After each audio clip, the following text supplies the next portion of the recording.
I know you're into Eastern religion, everything as I used to be, and I understand all that. How do you think, and briefly, in 1 or 2 sentences, how do you believe everything began? I believe in creation in the sense of that things are created from what already is. What created them? What created what? Matter? Sure. People, well, actually scientists are still debating about what matter truly is. And I've got another question for you. Define the mind and its purpose. Define the mind and its purpose. Well, he appealed to science as his answer to the last question. I don't think science has an answer to that. I think that when you start talking about the mind, and especially a purpose to anything, that really is a theological and a philosophical matter. According to science, to evolution, there really is no purpose to anything. So that would have to come down to what do you believe in terms of who we are and why we're here and why we were created, and things like that. So that is definitely a theological and philosophical matter. I would say the purpose of the mind, I would relate the mind to the soul, the spirit.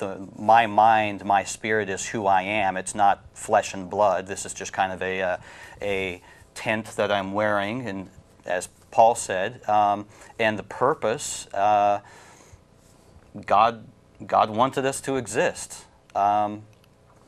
I don't know if there is much else we can say about that. God wanted to create us. We had mentioned there's a Nobel Prize winner who said that the brain, which I guess Barrett, I think he hung up, but I think he'd say that the brain contains the mind as such. Most science would basically say something like that. That he said, this Nobel Prize winner said that a ghost can operate the brain. In fact, we're finding that people who've lost limbs and everything like that, by certain electrodes pushing certain neurons and whatever in the brain, you can use an arm to pick things up, and they're actually able to do that. And it kind of fits in with demonization, and being taken over by a spirit. So I'll stick with your definition there anyhow. I think we've got another call. If not, we'll just go to that first section of film. We've got Jeremy on the line. How you doing, Jeremy? Good, how are you? We're good, we're good. What do you want to share with us? Hey, where do you see us now in history, or according to the Bible? Are we approaching the end times? Seems to be, but I wouldn't attempt to put a date on it. But Israel had to become a nation again, and Iran had to be allied against Israel, Persia, which it states in Ezekiel chapter 38. So, and those things happen right at the end. So it seems like, yeah.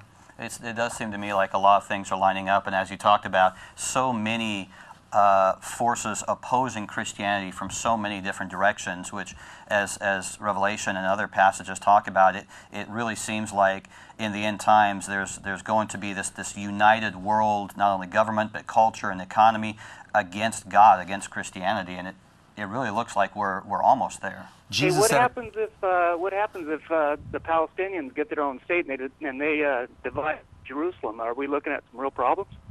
What do you think? Well, I know that God does not want His land divided, and I know that He gave that land to the Israelis and not the Palestinians. We agree with you. You'd be a problem, I think, to the Council of Europe, just like we're a problem. You probably believe in creationism too. I certainly do. Yep, you're going to be on their list, my friend. Hey, Jeremy, are you seeing a big movement in the spiritual world out there? I'm talking about the Oprah Winfrey's, the movie The Shift that's coming up, the apostasy going on in the evangelical church, and I could go on and on and on with all different types of movements, but it seems to really be gathering some steam. Yeah, absolutely, it really does. And so that, to me, is like another sign that, yeah, we're probably there. There's a movie out, and I believe it's called The Golden Compass. Yes, I've heard. Is this about atheism? I've heard that. I've heard that there's going to be a series of movies, maybe a trilogy or something, and it's going to push more and more and more in the direction of atheism. Well, the guy who wrote it is an open atheist, and in his last book, his third book, and in the third movie, a young girl kills God. She kills God. He's an atheist. He doesn't like this concept of God. He hates C.S. Lewis.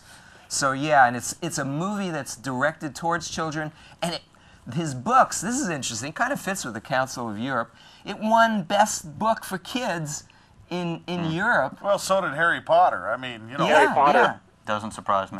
Hey, you know, I wanted to mention something. You was talking about end times. Jesus said that in the end, he said that, you know, giving signs for the end in Matthew 24 and Luke 21, Mark 13, those chapters, he talked about the end. And he said that mankind would not have existed if he didn't return. Mankind is about to destroy all flesh, he indicated. And the time's not short and no one will survive. Right. And it's only been in the last, you know, since nuclear weapons, really, that you could think of all of mankind destroying all flesh on the planet. You know, the weapons that were around in Jesus' time couldn't approach anything like that. And there was something else that was in my mind relating to, that could only happen in the end, according to prophecy. There's probably several things that we've already seen happen.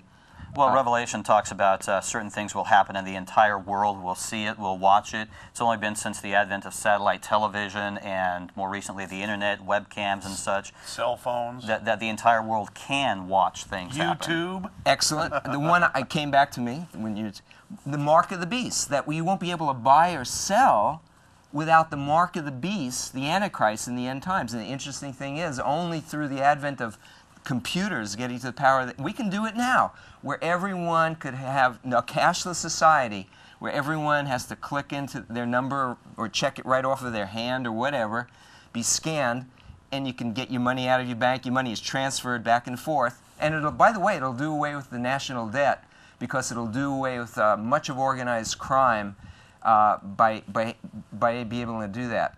We've got someone else on the line. Jeremy, you still there?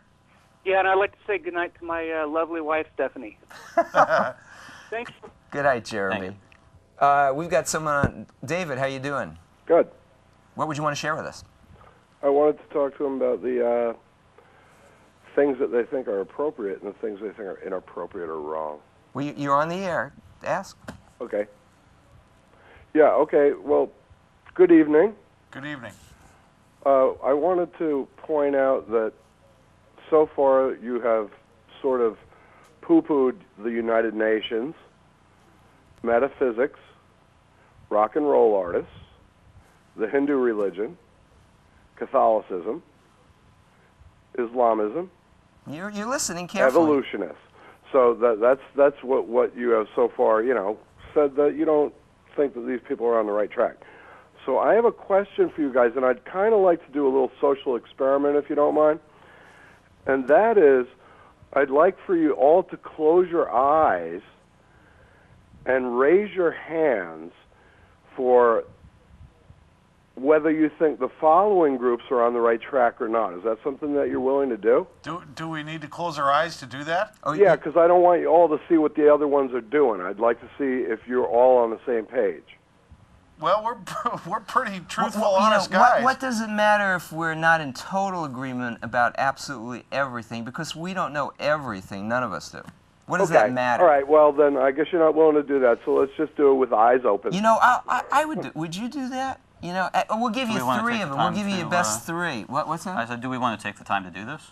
Well, it won't take long. I mean, I have why like not? seven, Go ahead. You seven want to do it? I don't religions. care. Yeah, put a few out. We'll give you three, okay? Okay, but make David. them short.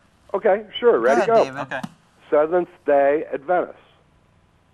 No, you want a hand. Raise your hands if you think they're on the right track or if you think they're on the wrong. Okay, up means they're right. Or raise your hand I'm a if you're on the Presbyterian. right track.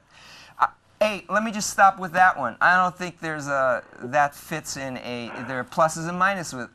There are many brothers and sisters. Well, you were willing to name the other ones. I don't being think off it's a track, right or so wrong. Well, I wanted to know that's if you there. would think- Yeah, that's true because some of them are shut and closed cases in our minds. But Seventh-day Adventism is a little more mixed. The thing is about, Mormon. are they on the right track? Yeah. No. Third Methodists. one. What? Methodists. Yeah. That's a good question. Jehovah's See, the Witnesses. reason Methodists, you know, Methodists, some are believers, Many are not. Well, the thing it's is, a very liberal church the thing right now. is, David. You guys are really getting flustered here. No, we're not. No, we're not. David, the Come thing on, let's is, go with this. the groups you're bringing up